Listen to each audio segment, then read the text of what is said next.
Welcome to this video advising on what you need to do for Paper 2 Section B of the Eduqas GCSE English Language Exams.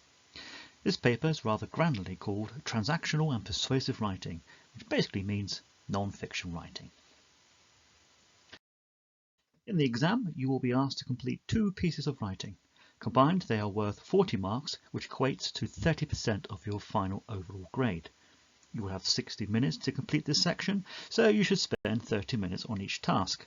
In the end, you will write at least one full side for each task, unless you have very small handwriting. You can expect to write any two from the listed formats on screen: a letter, a report, an article, a guide, a speech or talk, or a review. You won't know in advance which two you'll be writing, but it's very likely that one will be quite formal, which will probably be a letter or a report, and the other will be comparatively less formal. Typically, this means an article, guide, speech or review. A little later on, we'll go through each of these formats, but for now, please remember to answer both the questions. There is no choice. Here's an example task. As always, read it carefully and then make sure that you're clear on three things. Why you're writing. Here is to give your views, so a mix of persuading and arguing. Who you're writing for. It's a local newspaper, so you're writing to the editor, but your main audience is the readership, which means the general public. And what format you're writing in. A letter. Before you start writing, thinking through and planning your ideas are critical. Start with considering what your overall line of argument is. In other words, what are you trying to get your reader to think and feel? Then, whatever format you're writing, use this basic 5-part plan. An introduction, which will be short, but will make the subject matter clear and why you're writing. 3 longer main paragraphs, which cover 3 parts of your overall argument. And finally, a brief conclusion, which will either sum up your point of view or try to get the reader to do something. Probably the biggest weakness of students' responses is not quite writing enough. Therefore, for the 3 main paragraphs, aim to write 5 sentences for each one. This will force you to dig a bit deeper when explaining your ideas. Remember to give examples and try to make these as precise as possible. For example, if you're writing a review of a restaurant, instead of generally praising the desserts, give the name of a couple as being worthy of attention. Or if you're arguing that social media is dangerous, name an example app, or better still, a specific feature of that app. Avoid generalizations. Let's return to the example task from earlier. What might a plan look like for this? In the example plan, you can see the student is strongly against the idea, so each paragraph will make this clear. It would begin with why the letter is being written and then move on to the first main point about how the suggestion is unfair against the young as it's targeting them. The next paragraph would highlight how the young are dependent on public transport and don't, like many pensioners, have much money themselves. After this, the final main point would outline how neither old nor young should be singled out for special treatment. And finally, the letter will conclude by asking the newspaper's readers to resist the idea should it ever come under serious consideration. Of course, you could write a letter arguing the exact opposite view or present a more balanced view. It's up to you. What the examiner is looking for is your ability to write a well-reasoned, clear and sensible argument.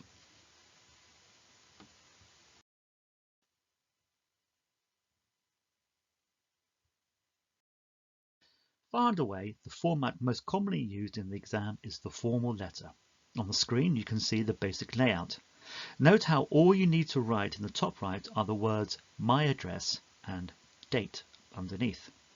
You don't actually need to write out your address or even the actual date, just those 3 words. Do get the spelling of address right. Some common mistakes made by students is starting the letter with "to." All letters begin with "dear." Now, you're probably aware that the way you start the letter affects how you end it. If you don't know the person you're writing to, you'll begin with "Dear Sir" or "Dear Madam," and then end with yours faithfully. If you know the person's name, you begin with Dear Mr. or Dear Mrs. or Miss, etc., and end with yours sincerely. However, lots of people get confused about this. One way to remember is that beginning with Dear Mr. or Dear Mrs. or Dear Miss has lots of S sounds, sibilants. So you finish with the ending that also has lots of S sounds, sincerely. If you still don't think you'll remember this, then my advice is to always begin your letter with Dear Mr. Smith and end with yours sincerely. So, if you're writing to the editor of a newspaper, the editor is called Mr. Smith. If it's the leader of the local council, it's Mr. Smith. If it's your head teacher, it's Mr. Smith, and so on. One final note, make sure you're clear on how to spell sincerely. There's an E before the ly ending, and to remember that the S is lowercase, not a capital letter.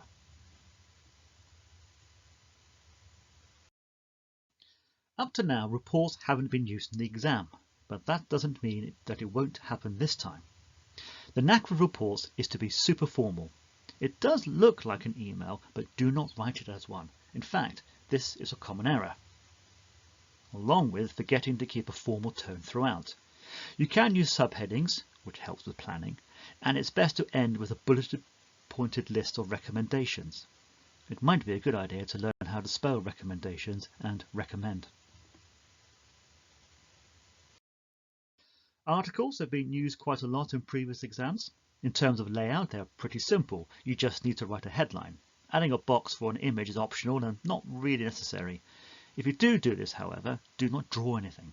Just very briefly describe inside the box what the picture would have been. Avoid wasting too much time on coming up with a clever or eye-catching headline.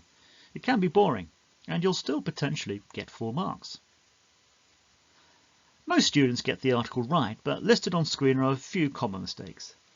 It's likely that you'll be asked to write a lively article. This is code for write less formally, but don't overdo it. You are, after all, writing in an English language exam. To be honest, guides are very similar to articles, and you could get away with using the same layout for a guide as an article.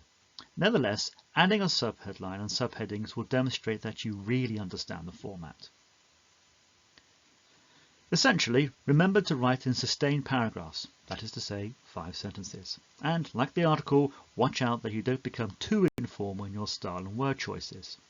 You're aiming for friendly and slightly chatty in tone.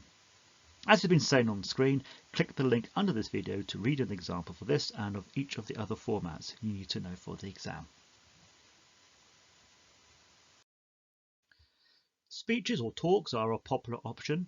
They tend to be written well, as it's the kind of thing you've either done yourself with the assessed spoken presentation, or because you've had to listen to a lot of them yourself in assemblies and such like.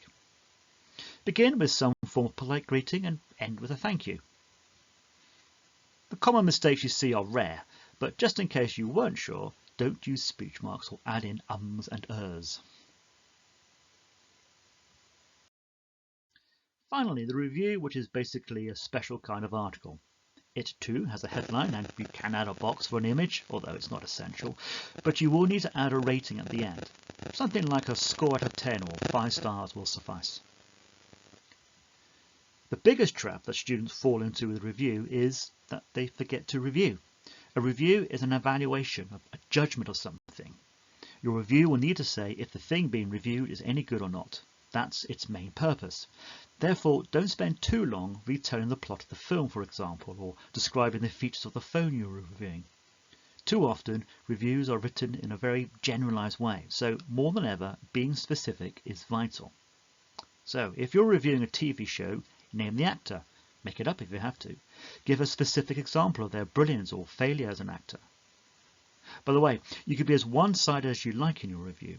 The examiner will be looking at your ability to put together a clear line of argument which makes sense and is well supported, a bit like for the evaluation tasks in the reading sections.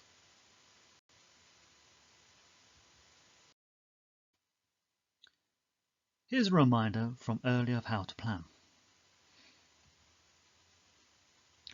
Allow a few minutes to do this before you start writing. It will lead to a better outcome.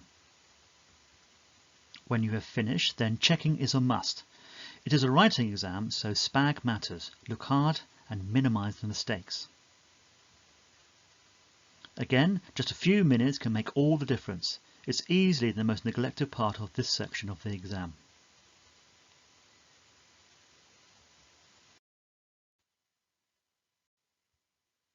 I think I've mentioned the importance of planning, so other areas to remember include writing a clear argument no matter what you're writing. As mentioned earlier, this is a test of your ability to construct a sensible, well thought through point of view. Aim to write a side. You don't have very long, half an hour, so don't overdo it. Equally, check that your 3 main paragraphs are developed enough. 5 sentences each should do the job. Again, planning is key with this. It might seem strange for a piece of non-fiction writing, but you can be creative. Invent facts and statistics. Make up academic reports from the University of Cambridge that support your ideas. Use celebrities, real or imagined, to help illustrate your point, and so on.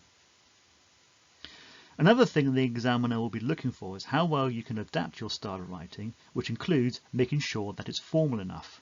Watch that you don't slip into using slang or other colloquialisms.